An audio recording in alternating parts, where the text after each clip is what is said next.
Assalamualaikum warahmatullahi wabarakatuh. Alhamdulillah. Alhamdulillahilladzi arsala rasulahu bil huda wa na'udzu billahi min sururi anfusina may yahdihillahu fala mudhillalah wa la yudhlilhu fala hadiyalah. Asyhadu an la ilaha illallah wa asyhadu anna Muhammadan abduhu wa rasuluh. Amma ba'du. Salawat serta salam semoga selalu tercurah kepada junjungan kita Nabi besar Muhammad Sallallahu Alaihi Wasallam. Semoga warisan keilmuan beliau mewaris kepada kita dan anak cucu kita. Allahumma amin. Bagaimana kabar anak-anakku semuanya? Semoga sehat selalu dan semangat selalu. Alhamdulillah, kembali bersama Ibu Nurjana Husnul Khotimah dalam pembelajaran pendidikan agama Islam dan budi pekerti. Pada kesempatan kali ini, Ibu akan membahas pernikahan dalam Islam. Ibu bagi menjadi beberapa tahap karena cukup banyak materinya. Dan untuk tahap yang pertama, Ibu akan membahas tentang pernikahan dalam Islam, terutama KD-nya, apa saja yang akan kita pelajari, peta konsep, pengertian, tujuan, dan dalil.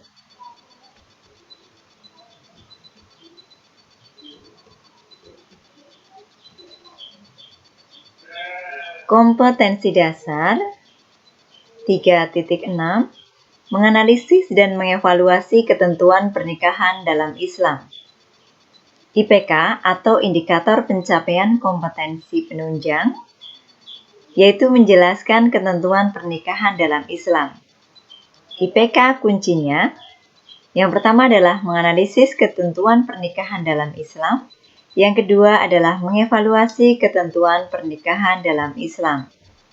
Kemudian untuk IPK pengayaan, yaitu menghubungkan ketentuan pernikahan dalam Islam dengan kehidupan sehari-hari.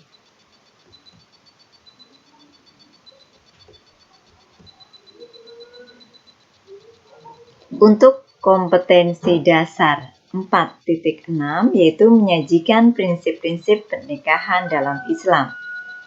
Sebagai IPK penunjang, yaitu menjelaskan prinsip-prinsip pernikahan dalam Islam. IPK kunci menyajikan prinsip-prinsip pernikahan dalam Islam. IPK pengayaan menghubungkan prinsip-prinsip pernikahan dalam Islam dengan kehidupan sehari-hari.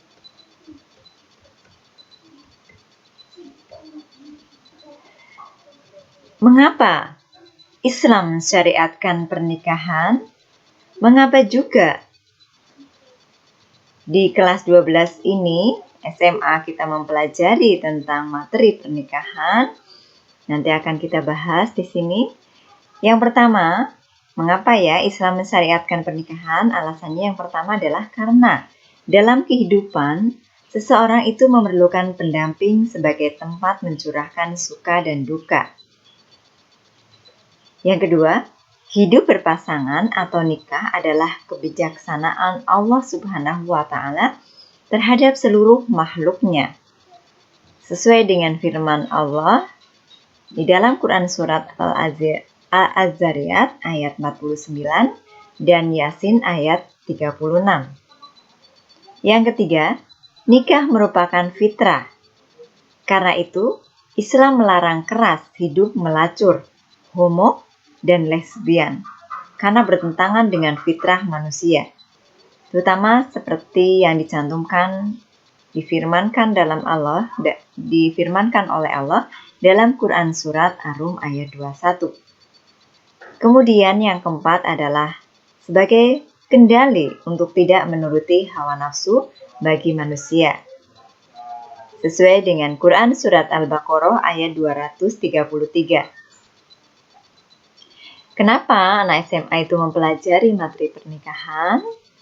Karena apa? Supaya anak-anak semuanya bisa memahami bagaimana hukumnya, bagaimana perintah Allah tentang pernikahan, bagaimana hak dan kewajiban, bagaimana hukum dan sebagainya nanti akan dibahas di sini. Supaya apa? Kalian sudah remaja dan nantinya akan dewasa. Supaya kalian mengetahui bagaimana hak dan kewajiban sehingga bisa mempunyai gambaran dari sekarang untuk mempersiapkan diri ke depannya nanti dalam pernikahan. Dan juga supaya kalian lebih hati-hati, terutama dalam berkawan. Berkawan dengan lawan jenis dan sebagainya. Biar lebih hati-hati karena biar sesuai dengan aturan-aturan yang Allah terapkan.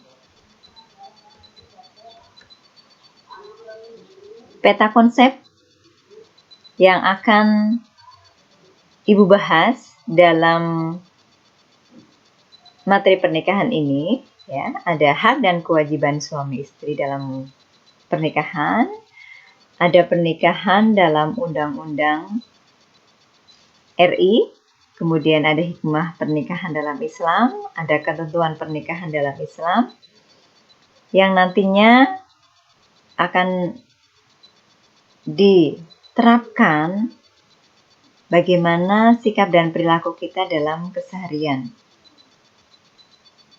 Supaya apa? Supaya pada saat nanti kita melakukan pernikahan, itu sudah siap dan terencana dengan baik. Kita juga sudah tahu hak dan kewajiban kita, sehingga kita bisa mempersiapkan dari sekarang. Yang pertama adalah tentang pengertian pernikahan. Secara bahasa, arti nikah berarti mengumpulkan, menggabungkan, atau menjodohkan. Dalam Kamus Besar Bahasa Indonesia, nikah diartikan sebagai perjanjian antara laki-laki dan perempuan untuk bersuami istri, dengan resmi atau pernikahan. Sedang menurut syariah, nikah berarti akad yang menghalalkan pergaulan antara laki-laki dan perempuan yang bukan mahramnya, yang menimbulkan hak dan kewajiban masing-masing. Penjelasan tentang mahram nanti akan Ibu bahas di tahap berikutnya. Kemudian dalam Undang-Undang Pernikahan RI nomor 1 tahun 1974, definisi atau pengertian tentang perkawinan atau pernikahan ialah ikatan lahir batin antara seorang pria dan wanita sebagai suami istri dengan tujuan membentuk keluarga atau rumah tangga yang berbahagia dan kekal berdasarkan ketuhanan yang Maha Esa. Tujuan dari pernikahan yang pertama adalah untuk memenuhi tuntutan naluri manusia yang asasi. Yang kedua, untuk mendapatkan ketenangan hidup. Yang ketiga, untuk membentengi akhlak. Yang keempat, untuk meningkatkan ibadah kepada Allah Subhanahu wa Ta'ala. Yang kelima, untuk mendapatkan keturunan yang soleh. Dan yang keenam, untuk menegakkan rumah tangga yang islami.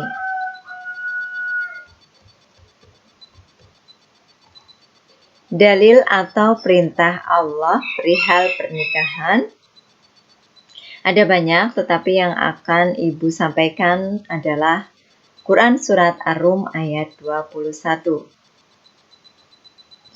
A'udzu billahi minasy syaithanir rajim. Bismillahirrahmanirrahim. Wa min ayatihi an khalaqa lakum min anfusikum azwaja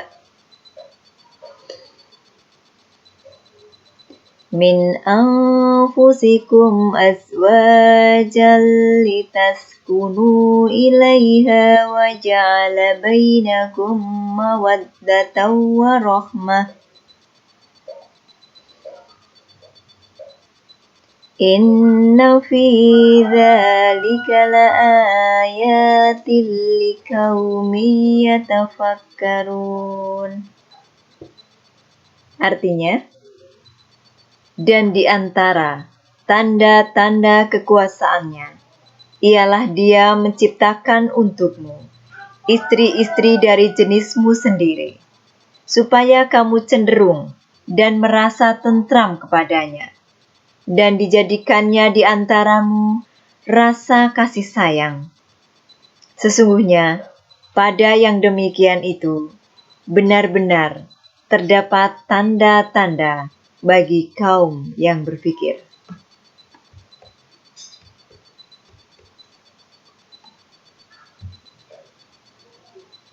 Untuk yang selanjutnya adalah simulasi akad nikah yang akan diperagakan oleh murid-murid Ibu. Semoga kita bisa mengambil pelajaran dari simulasi ini.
Kau dengan anakku Anissa Tiara Dewi binti Rupeka.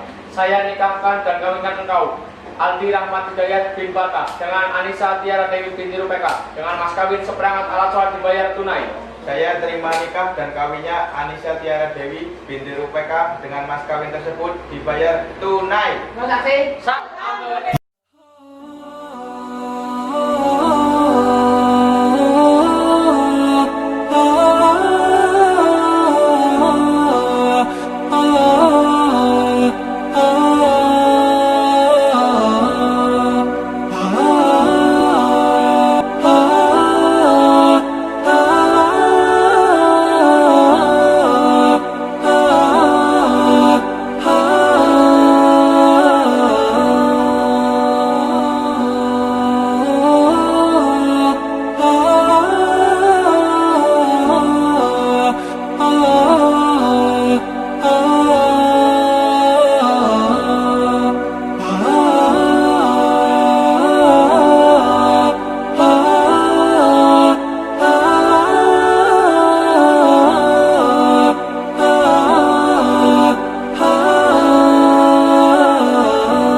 Demikian simulasi yang sudah dibawakan oleh murid-murid Ibu. Kita bisa mengamati dari situ, kita bisa menganalisis mana hal yang sudah sesuai, mana hal yang belum sesuai. Bisa kita diskusikan perihal simulasi tersebut. Semoga bermanfaat untuk kita semuanya. Syukron kasiron, jazakumullah khairan kasih. Terima kasih, matur nuwun. Thank you very much. Billahi taufiq wal hidayah. Wassalamualaikum warahmatullahi wabarakatuh. Untuk selanjutnya adalah pernikahan dalam Islam tahap 2.